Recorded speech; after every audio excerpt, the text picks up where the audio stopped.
নির্বাচনকে যদি সত্যি বুঝতে হয় তাহলে শুধু খবরের কাগজের হেডলাইন বা টিভি চ্যানেলের আলোচনা দেখলে চলবে না।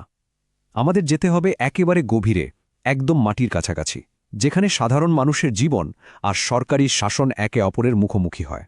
তো একটা জনাদেশ বা গণরায় ঠিক কিভাবে তৈরি হয় তা বোঝার জন্য আসুন আমরা পশ্চিমবঙ্গের কেশপুর বিধানসভা কেন্দ্রকে খুব কাছ থেকে দেখি।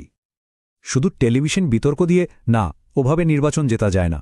আসল লড়াইটা হয় গ্রামের সেই ভাঙা রাস্তায়, চাষের জমিতে আর মানুষের প্রতিদিনের ছোট বড় সমস্যার মধ্যে।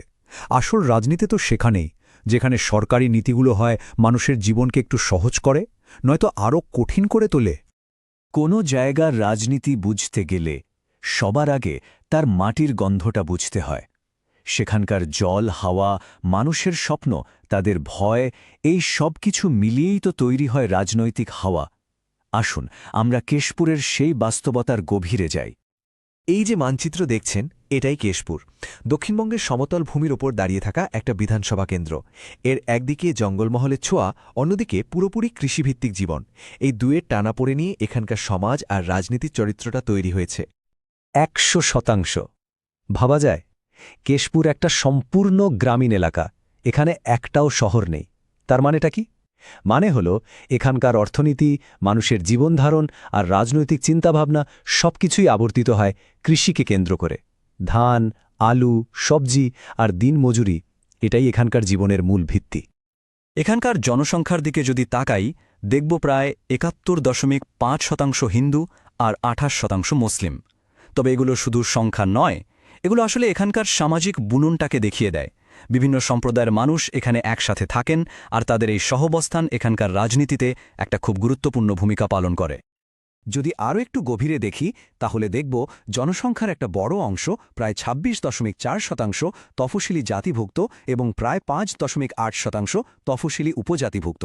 মাহিষ্য বা মতুয়া সম্প্রদায়ের মতো গোষ্ঠীর উপস্থিতি এখানকার সামাজিক আর রাজনৈতিক সমীকরণকে বেশ জটিল করে তুলেছে।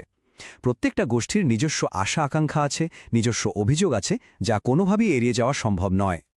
আর এই সব কিছুর নিচে চাপা পড়ে আছে উন্নয়নের কিছু গভীর সমস্যা।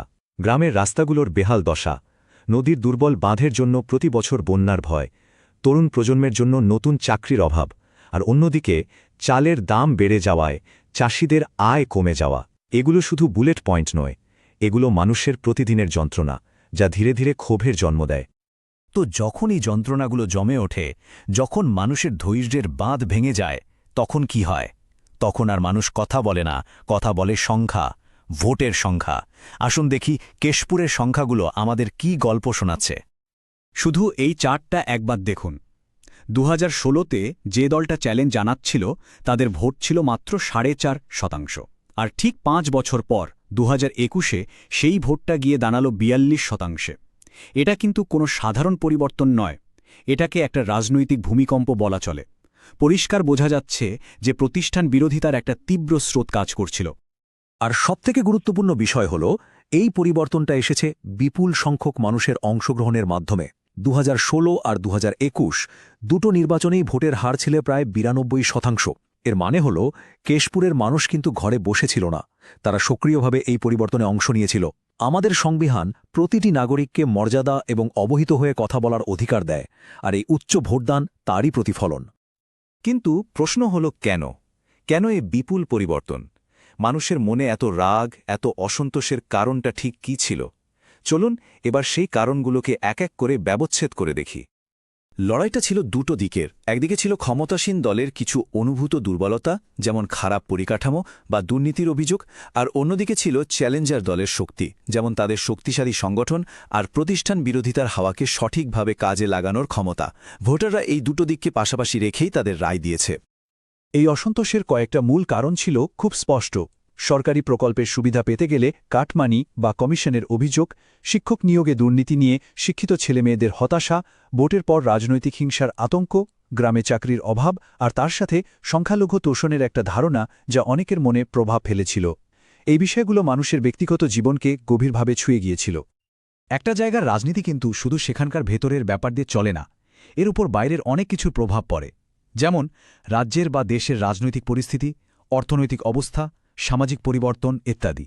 এই সবগুলোকে একসাথে বোঝার জন্য পেস্টেল অ্যানালিসিস নামের একটা ফ্রেমওয়ার্ক ব্যবহার করা হয়। এটা বুঝতে সাহায্য করে যে কোন কোন বাইরের শক্তি স্থানীয় পরিস্থিতিকে প্রভাবিত করছে। আসুন কেশপুরের ক্ষেত্রে ব্যাপারটা দেখি। রাজনৈতিকভাবে একটা তীব্র প্রতিষ্ঠান বিরোধী হাওয়া তো ছিলই। অর্থনৈতিকভাবে জিনিসপত্রের দাম বৃদ্ধি আর গ্রামের মানুষের আয় কমে যাওয়া একটা বড় চাপ তৈরি করেছিল। সামাজিকভাবে কাজের খোঁজে তরুণদের গ্রাম ছাড়তে বাধ্য হওয়া আর জাতীয় বিভেদ এই সমস্যাগুলোও ছিল। আর পরিবেশের দিক থেকে দেখলে বারবার বন্যা মানুষের জীবনকে বিপর্যস্ত করে তুলেছিল। এই সব শক্তিগুলো একসাথে মিলেই পরিবর্তনের মঞ্চটা তৈরি করে দিয়েছিল। আচ্ছা, সমস্যা তো বোঝা গেল, কিন্তু শুধু সমস্যা বুঝলেই তো জেতা যায় না। সেই সমস্যাগুলোকে পুঁজি করে একটা নিখুঁত রণনীতি তৈরি করতে হয়। এখন আমরা দেখব কিভাবে একটা সফল নির্বাচনী প্রচারের কাঠামো বা আর্কিটেকচার তৈরি করা সম্ভব। যে কোনো লড়াইয়ের আগে নিজের শক্তি আর দুর্বলতা মাপাটা খুব জরুরি। এই VRIO ফ্রেমওয়ার্কটা ঠিক সেই কাজটাই করে। এটা আমাদের বুঝতে সাহায্য করে যে আমাদের হাতে যে সম্পদগুলো আছে তার মধ্যে কোনটা সত্যি মূল্যবান, কোনটা দুর্লভ, আর কোনটাকে প্রতিপক্ষ সহজে নকল করতে পারবে না। এই টেবিলটা খুব ইন্টারেস্টিং। দেখুন, টাকা পয়সা, দলীয় অফিস এগুলো জরুরি, কিন্তু এগুলো জোগাড় করা যায়, প্রতিপক্ষও করতে পারে। কিন্তু মানুষের বিশ্বাস, সম্প্রদায়ের ভেতরের নেটওয়ার্ক বা একজন স্থানীয় নেতার গ্রহণযোগ্যতা, এগুলো টাকা দিয়ে কেনা যায় না। এগুলো নকল করাও প্রায় অসম্ভব। আর চ্যালেঞ্জারের আসল শক্তিটা ছিল ঠিক এই অদৃশ্য সম্পদগুলোর মধ্যেই। রণনীতি তো হলো, কিন্তু সেটা তো আর শুধু কাগজপত্রে থাকলে চলবে না। সেটাকে মানুষের কাছে পৌঁছে দিতে হবে, একেবারে সহজ সরল ভাষায়, এমনভাবে যাতে তারা নিজেদের জীবনের সাথে বিষয়গুলোকে মেলাতে পারে। আসুন দেখি সেটা কিভাবে করা হয়েছিল। এখানে একটা চতুর্মুখ বা চারমুখী বয়ান ব্যবহার করা হয়েছিল। একদিকে শিবের মতো রুদ্রমূর্তি ধরে দুর্নীতি আর আইন শৃঙ্খলার বিষয়গুলোকে আক্রমণ করা, অন্যদিকে বিষ্ণুর মতো পালনকর্তা সেজে কেন্দ্রীয় সরকারের কল্যাণমূলক প্রকল্প আর স্থিতিশীলতার কথা বলা, আবার ব্রহ্মার মতো নতুনত্ব এনে ডিজিটাল প্রচার চালানো, আর সবশেষে মা দুর্গার মতো রক্ষাকর্ত্রীর ভূমিকা এসে নারী সুরক্ষা আর শরণার্থীদের রক্ষার প্রতিশ্রুতি দেওয়া।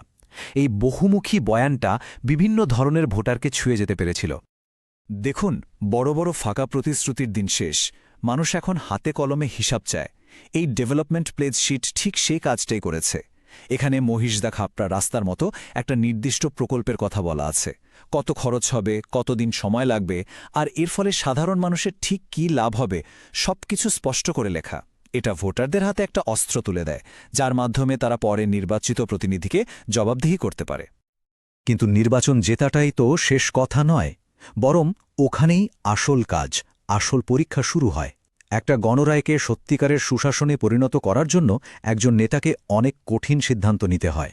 চলুন সেই ব্লুপ্রিন্ট বা রূপরেখাটা একটু বোঝার চেষ্টা করি। নেতৃত্ব মানে আসলে দুটো জিনিস। একটা হলো স্ট্র্যাটেজিক বা কৌশলগত সিদ্ধান্ত, যেমন প্রার্থী কে হবেন বা প্রচারের মূল বার্তা কী হবে।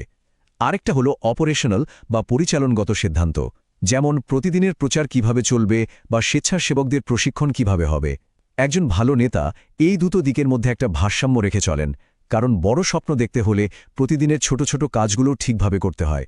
আর এই পুরো প্রক্রিয়ায় ভারতের digital personal data protection framework অনুযায়ী মানুষের তথ্যের গোপনীয়তা এবং সম্মতিকে সম্মান করা অপরিহার্য। এই পুরো আলোচনার শেষে একটা খুব মৌলিক প্রশ্ন উঠে আসে, রাজনীতিতে বিনিয়োগের আসল রিটার্ন বা লাভটা কি শুধু পরের নির্বাচনে জেতা, নাকি এমন একটা শাসন ব্যবস্থা আর উত্তরাধিকার তৈরি করা যা পরিমাপযোগ্য এবং যা মানুষের জীবনকে সত্যি একটু ভালো করতে পারে? এই প্রশ্নের উত্তরই একজন নেতার আসল উদ্দেশ্যকে চিনিয়ে দেয়। If you want to become a people-centric leader and uplift your constituency, get in touch with Blueprint Strategies AI at mgr@blueprintstrategies.ai or call 080-420-41602. Purpose beyond politics.